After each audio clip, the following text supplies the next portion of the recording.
Olá pessoal, tudo bem? Aqui quem fala é o professor Pedro Souza e no vídeo de hoje vamos apresentar como é que a gente pode implementar máquina de estados em Verilog. Então, só relembrando aqui um pouco da teoria de máquina de estados, nós sabemos que uma máquina de estados pode ser representada como uma associação de um circuito combinacional e de elementos de memória, que nesse caso aqui é um registrador de estados. Então, a topologia usual para uma máquina de estados é essa conforme está apresentada aqui na figura. Nós temos um circuito combinacional que a partir das entradas geram as saídas e as variáveis de estado próximo, os elementos de memória cuja entrada são as variáveis de estado próximo e cuja saída são as variáveis de estado atual. Então a questão é que como que a gente pode implementar uma máquina de estados em Verilog? Muito bem, nós temos várias topologias possíveis. Uma delas, por exemplo, seria fazer o projeto clássico, fazer o projeto do circuito combinacional, fazer o projeto dos elementos de memória, que usualmente são flip-flops tipo D, e fazer a associação do circuito combinacional com um conjunto de flip-flops tipo D. Só que essa topologia de projeto é um pouco limitada. Por quê? Porque à medida que você tem uma máquina de estados mais complexa, ou seja, uma máquina de estados com muitos estados, o projeto do circuito combinacional ele vai ficando cada vez mais complexo. Por sorte, o Verilog, utilizando a abordagem comportamental, permite que a gente implemente uma máquina de estados simplesmente analisando o diagrama de transição de estados, sem necessariamente fazer aquele procedimento de passo a passo de projeto de máquina de estados, ou seja, a codificação de estados, obter a tabela de transição de estados e as expressões para saída e estado próximo. Essa é a topologia que a gente vai utilizar aqui nas nossas aulas. Nós vamos descrever a máquina de estados a partir do diagrama de transição de estados. Então, para a descrição da máquina, necessariamente a gente vai ter que ter o nosso diagrama de transição de estados. Nós não vamos focar aqui nas nossas aulas em obter o diagrama de transição de estados, pois isso é de responsabilidade da parte teórica da disciplina de circuitos digitais. Aqui vamos supor que nós já temos o diagrama de transição de estados pronto e vamos implementar a máquina de estados solicitada. Então, muito bem. Quando a gente vai implementar a máquina de estados em Verilog utilizando a abordagem comportamental, que é o que a gente vai fazer aqui, os estados eles devem ser codificados e declarados como parâmetros.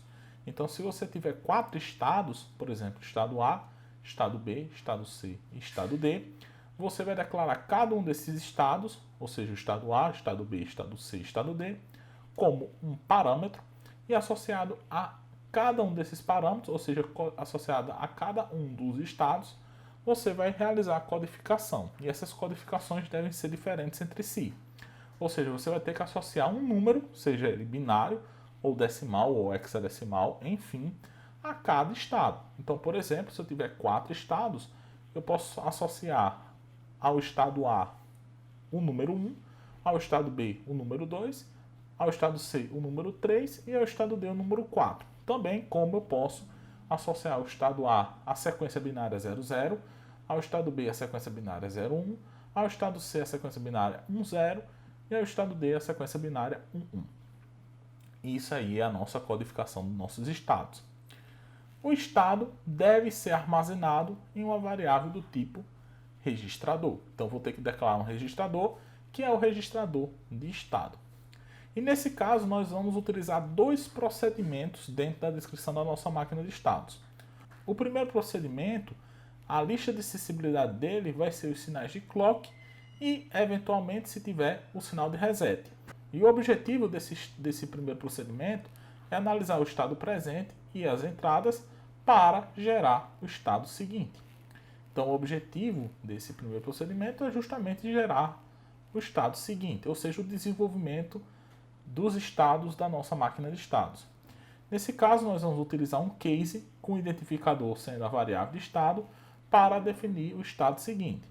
E nesse caso, nós podemos utilizar um reset assíncrono, de forma que quando esse reset for ativo, a nossa máquina de estados volte para um estado inicial designado pelo nosso projeto.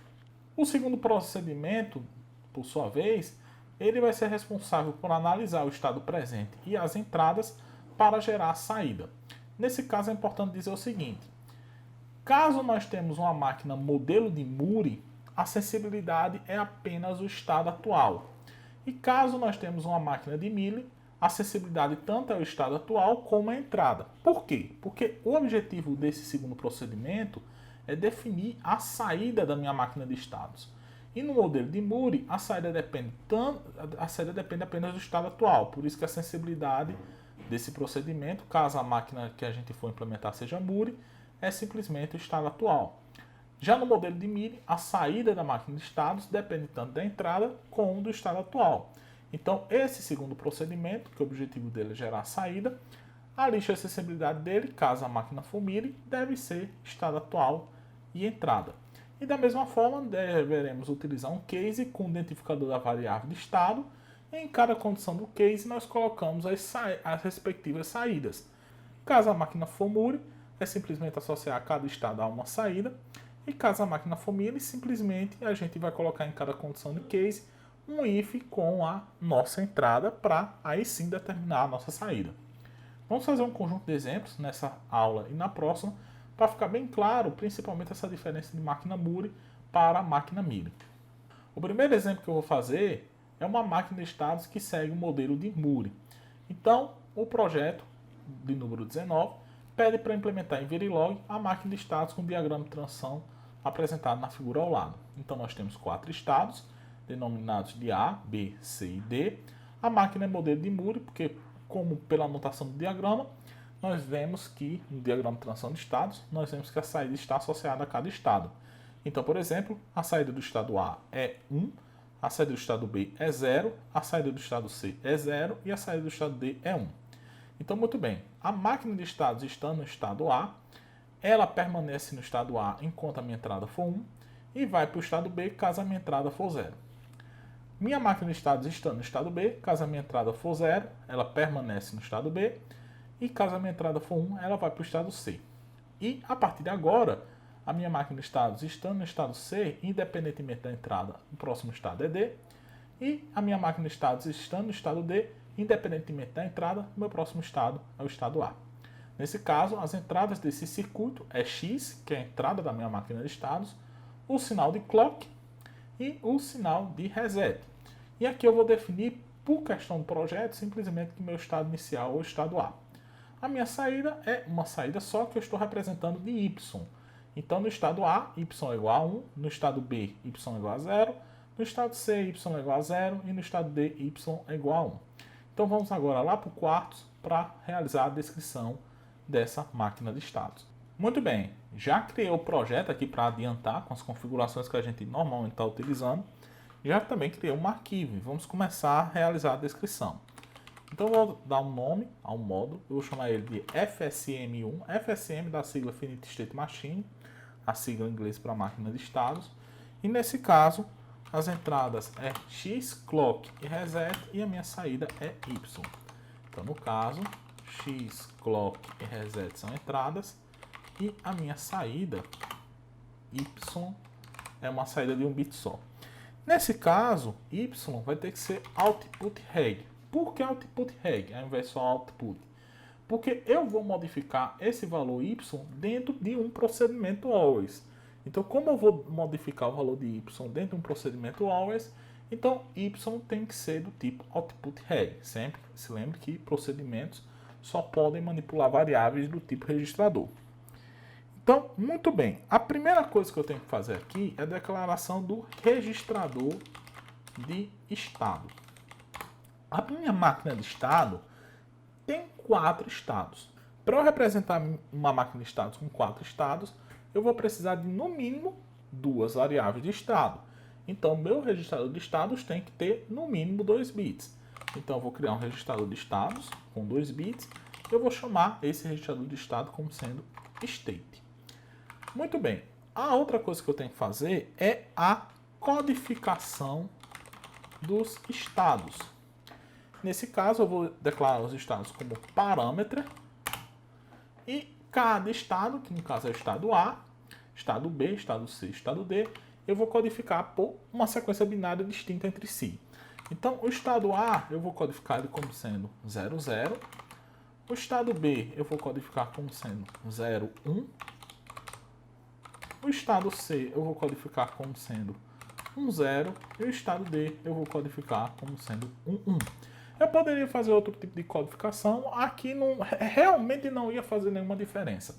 E, inclusive, eu posso codificar os estados como sendo valores numéricos. Mas a única coisa que eu tenho que respeitar é que a quantidade de bits que eu uso para a codificação de estados tem que ser a mesma quantidade de bits do registrador de estado. Então, como o registrador de estado tem 2 bits, os estados também têm que ser codificados em 2 bits. Muito bem, vamos agora para o procedimento initial, que é a inicialização da máquina. Nessa situação, eu vou usar um procedimento initial, em que eu vou iniciar minha máquina de estados.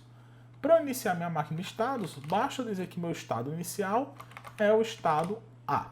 Seguindo a regra de ouro que a gente viu lá na aula passada, de atribuição bloqueável e de atribuição não bloqueável, quando nós temos procedimentos sequenciais, deveremos utilizar a atribuição não bloqueável.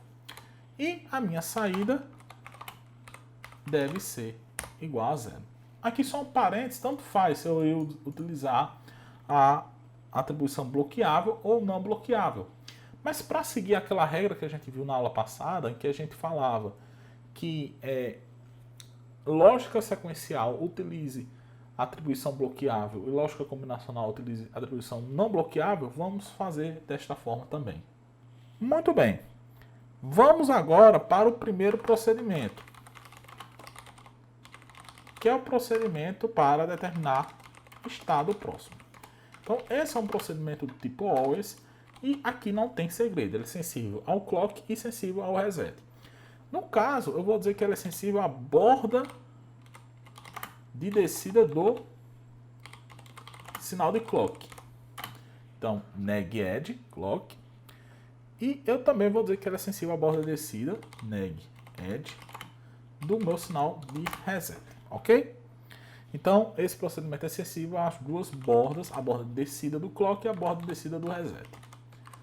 Então, o reset ele tem prioridade maior, então eu tenho que começar verificando se houve a borda de descida do reset. Então, eu faço assim, ó. If reset for igual a 0, ou seja, se ocorrer uma borda de descida do meu sinal de reset, quer dizer que meu sinal de reset agora vale 0.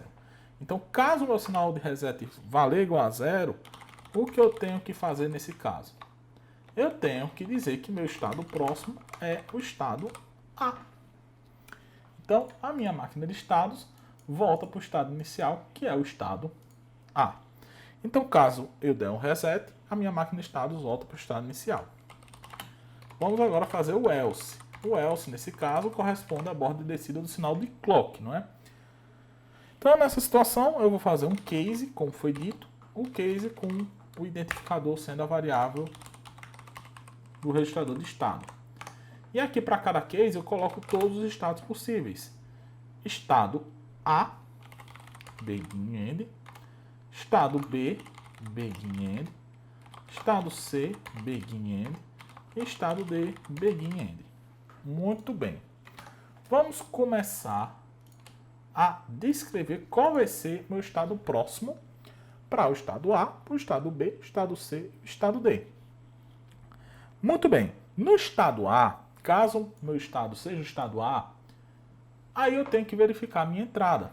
Caso a minha entrada, analisando o diagrama de transição de estados que está aí do lado, caso a minha entrada, que é representada pela variável x, for igual a 0, meu estado próximo é o estado B. Então coloca assim, ó, if x igual a 0, então meu estado próximo, state, vira o estado B. Caso contrário, ou seja, caso a minha variável x for igual a 1, meu estado próximo é o estado A. Basta analisar aí o diagrama de transição de estados. Muito bem, agora para o estado B. Para o estado B, caso a minha entrada for igual a 0, meu estado próximo é quem? Analisando meu diagrama, caso a minha entrada for 0, se eu estou no estado B, meu estado próximo é o estado B. Caso contrário, ou seja, caso a minha entrada for igual a 1, meu estado próximo é o estado C. Muito bem. Eu estando no estado C, independentemente da entrada, meu estado próximo é o estado D. Então basta eu colocar essa aqui, ó, state D. Independentemente da minha entrada, meu estado próximo é o estado D. Da mesma forma aqui para o estado D. Independentemente da minha entrada, meu estado próximo é o estado A.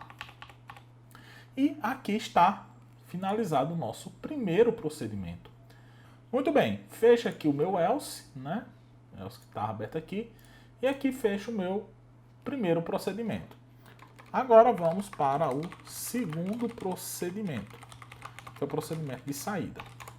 Ele é um procedimento always, que ele é sensível a variável de estado, sempre ele vai ser sensível a variável de estado.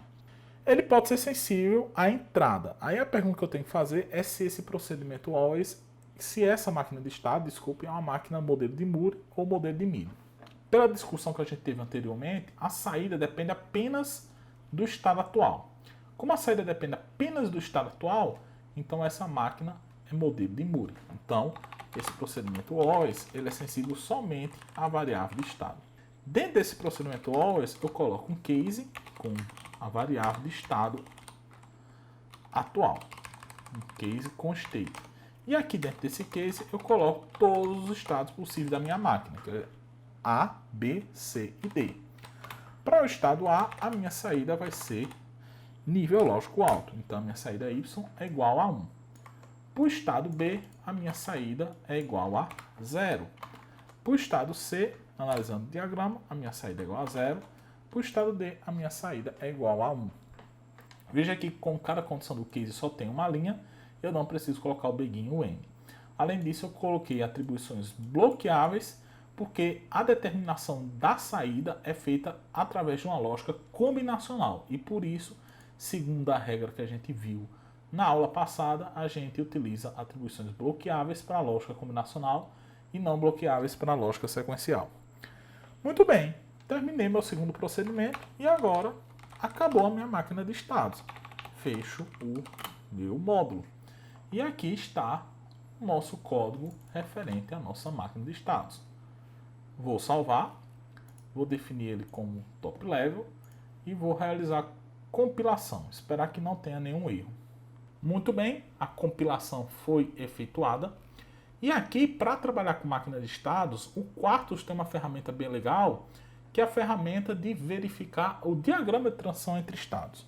Para isso, eu vou aqui em Tools, vou em Netlist Views e vou aqui nessa opção State Machine Viewer. Quando abrir essa janelinha do State Machine Viewer, ele vai apresentar justamente o diagrama de transição de estados. Vou dar um zoom aqui para a gente ver melhor. Veja que, eu estando no estado A, eu tenho uma condição sair do estado A para o estado A. Qual é a condição? Basta colocar a seta do mouse em cima e vou ver que essa condição é X. Isso quer dizer que essa condição é X igual a 1. Do estado A para o estado B, se eu colocar a seta em cima da transição, veja que a condição é exclamação X, ou seja, X negado. Ou seja, essa transição acontece quando X for igual a 0. Do estado B, eu permaneço no estado B com a condição exclamação X, ou seja, X igual a 0. E do estado B eu saio para o estado C com a condição de transição X, ou seja, quando X for igual a 1. Do estado C eu vou para o estado D e veja que nessa situação, mesmo que eu colocar a seta em cima da transição, não aparece nada. Isso quer dizer que essa transição ocorre independentemente da entrada. E do estado D eu vou para o estado A, também independentemente da entrada. Aqui, essa seta vindo do nada e apontando para o estado A, está querendo dizer que o estado A é o estado inicial da minha máquina de estados. Muito bem, verificando um pouco melhor o código, vi que tinha um pequeno erro que era na inicialização da máquina. Aqui eu inicializei a minha saída, só que isso não é recomendável. Vou simplesmente apagar essa linha. Eu inicializo minha máquina simplesmente definindo qual é o estado inicial dela. Vou realizar uma nova compilação. Ok, compilação encerrada. Aqui no nosso Tools Netlist Views State Machine View, o diagrama de transição de estados não mudou nada, certo? Isso aqui realmente não mudou nada. Vamos fechar e vamos simular. Vamos em Tools, um Simulation Tool, RTL Simulation e esperar aqui abrir o nosso Model Sim. Nosso Model Sim já está aberto. Vamos expandir a biblioteca Work, clicar em cima do módulo que a gente quer simular, que é o FSM1, e simular ele.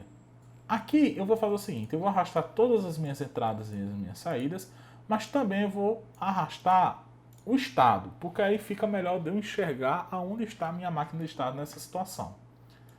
Vou arrastar meu sinal de clock para cima e vou definir ele como sendo um sinal de clock propriamente dito. Clico com o botão direito, vou em clock e aqui pode deixar as configurações padrões. Meu sinal X, eu vou dizer que inicialmente ele é nível lógico alto. Então vou colocar ele igual a 1. Meu sinal de reset, eu vou dizer que inicialmente é nível lógico baixo, ou seja, inicialmente eu estou dando um reset na minha máquina de estados. Aqui é a minha saída Y, aqui é meu estado. Vou rodar uma simulação. Muito bem. Veja que meu estado é 00, que é o estado A, segundo a codificação que eu utilizei. Como reset é igual a 0, eu posso ficar dando pulse de clock, ele permanece no estado A. Vou liberar o meu sinal de reset. Vou fazer reset e voltar a ser 1. Agora minha máquina de estados não está mais sendo resetada, mas ela ainda permanece no estado A. Por que ela ainda permanece no estado A? Porque a minha entrada X é igual a 1. E quando o X for igual a 1, a minha máquina de estados permanece no estado A. Quando o X for para 0, vou fazer isso agora, aí ela sai do estado A e vai para o estado B. Veja que ela chegou aqui no estado B, que é representado por 0, 1. Muito bem, eu estou no estado B. Enquanto a minha entrada for 0, eu permaneço no estado B. Como está indicado aqui, ó, minha entrada permanece em 0, então eu permaneço no estado B. Caso a minha entrada for para 1, fazer isso agora, ela vai para o estado 10, que é o estado C. Então agora ela sai do estado B e for para o estado C. Muito bem, ela está no estado C. No próximo pulse de clock, ela vai para o estado D independentemente da entrada. Então quando eu der um próximo pulse de clock, ela vai para o estado D. E do estado D, se eu der um próximo pulse de clock, ela volta para o estado A. Veja que nessa máquina de estados, enquanto eu estava no estado A, que é 00, a minha saída ficou nível lógico alto. Quando eu estava no estado 01, que é o estado B, a minha saída permaneceu em nível lógico baixo. Quando eu estava no estado C, independentemente da minha entrada, a minha saída ficou em nível lógico baixo. E quando eu estava no estado D, independentemente da minha entrada, a minha saída estava em nível lógico alto. Então, nessa máquina de estados, a saída só depende do estado atual, não depende da entrada. Reforçando novamente que isso aqui é uma máquina modelo de Moore. Muito bem, eu poderia testar para outras condições, mas para termos de simulação estou bem satisfeito. Vou agora fazer o Pin Planner e colocar esse projeto lá na FPGA. Muito bem, coloquei aqui lado a lado a documentação da placa que a gente está utilizando e aqui o Quartz. Vou aqui abrir o Pin Planner. Vou em Assignments, Pin Planner. O Pin Planner está aqui aberto e o que eu vou fazer é o seguinte. Meu sinal de clock eu vou colocar no Push Button 0, que é localizado no Pin B8. Meu sinal de reset eu vou colocar no Push Button 1, que é o QI1, que é o Pin A7. A minha entrada X eu vou colocar em SW0, que é mapeado em C10. E a minha saída Y eu vou colocar no LED R0, que o LED R0 é mapeado no Pin A8. Então, muito bem, já fiz o Pin Planner, posso fechar essa janela. E agora eu vou ter que fazer uma compilação completa. Vou aqui em Start Compilation. A compilação foi encerrada, agora eu vou passar o projeto para FPGA, desculpa. Vou aqui em Tools e vou em Programmer. Aqui está selecionado o USB Blaster, clico no projeto e agora aperto Start. E agora meu projeto vai estar lá na FPGA. Vamos agora para a nossa placa FPGA para ver o funcionamento do circuito. Muito bem, estamos aqui com o projeto na nossa FPGA. Aqui do lado eu estou colocando o diagrama de transição da nossa máquina de estados para ficar um pouco mais fácil de entender. Então vamos lá. No caso, a minha entrada X, eu estou mapeando nessa chave aqui, na chave SW0. O botãozinho de cima é o pulse de clock e o botão aqui de baixo é o reset. A minha saída Y eu estou vendo a partir desse LED, que é o LED R0. Então, a minha máquina inicialmente está aqui no estado A. No estado A, minha saída é 1, como está indicado aqui. Enquanto a minha entrada X for nível lógico alto, eu posso dar pulse de clock. Posso efetuar pulse de clock, que minha máquina fica presa no estado A, porque eu estando no estado A, se minha entrada for 1, eu permaneço no estado A. Se minha entrada for para nível lógico baixo, for para 0, agora quando eu der um pulse de clock, ela vai transitar do estado A para o estado B. Quando ela chega no estado B, a minha saída é igual a 0, por isso que o LED apagou. Minha máquina de estados agora está no estado B. Enquanto a minha entrada X for igual a 0, eu permaneço aqui no estado B. É o que eu faço aqui, ó, quando eu dou pulse de clock. Posso ficar dando pulse de clock, mas a minha máquina de estados fica aqui no estado B, cuja saída é igual a 0. Se minha entrada for igual a 1, que não está indicado aqui, se minha entrada X for igual a 1, eu vou agora para o estado C, cuja saída é igual a 0. Embora que eu não esteja representando essa situação, mas eu estou no estado C. Tanto é que se eu der um pulse de clock, agora eu estou no estado C. Se eu der um pulse de clock, eu vou para o estado D, que minha saída é igual a 1. Então eu espero que quando eu der o próximo pulse de clock, o LED ele acenda, porque ele vai sair do estado C para o estado D. É o que acontece. Agora minha máquina de estados está no estado D. Se eu der um novo pulse de clock, ela volta para o estado A. Então, dou um novo pulse de clock, a minha máquina volta para o estado A, cuja saída é nível lógico alto. Aí, novamente, o ciclo se repete. Vamos supor, eu estou no estado A. Vamos colocar minha entrada X igual a 0. Como eu coloquei minha entrada X igual a 0, como eu estou no estado A, se eu der um pulse de clock, eu saio do estado A e vou para o estado B. Ó, chego no estado B e isso é indicado porque a minha saída saiu de 1 para 0. E assim por diante. A máquina de estados ela vai funcionando normalmente. Minha entrada é igual a 0, estou dando pulse de clock, permaneço no estado B. Caso a minha entrada for para 1, der um pulse de clock vai para C. E no próximo pulse de clock ela vai para D. E agora se der um pulse de clock novamente, ela volta para A. Vamos supor que eu esteja aqui no estado B. Certo? Vou para o estado B. Se eu der um pulse de reset, a minha máquina de estados volta para o estado inicial dela, que é o estado A. É o que acontece aqui, ó. Vou dar um pulse de reset, que é esse botão, e a minha máquina volta para o estado A, e isso é indicado porque a minha saída vai para nível lógico alto. Agora, como a minha entrada X é igual a 0, quando eu der o próximo pulse de clock, ela vai para o estado B, cuja saída é igual a 0. Então a minha entrada X está igual a 0, quando eu der um pulse de clock, eu vou sair do estado A para o estado B, e a minha saída vai para 0. É o que está indicando aqui. Nós podemos ver que a nossa máquina de estados está implementada corretamente aqui na nossa FPGA. Então, pessoal, por hoje nós ficamos por aqui. Então, conto com todos, espero que todos fiquem bem e até a próxima.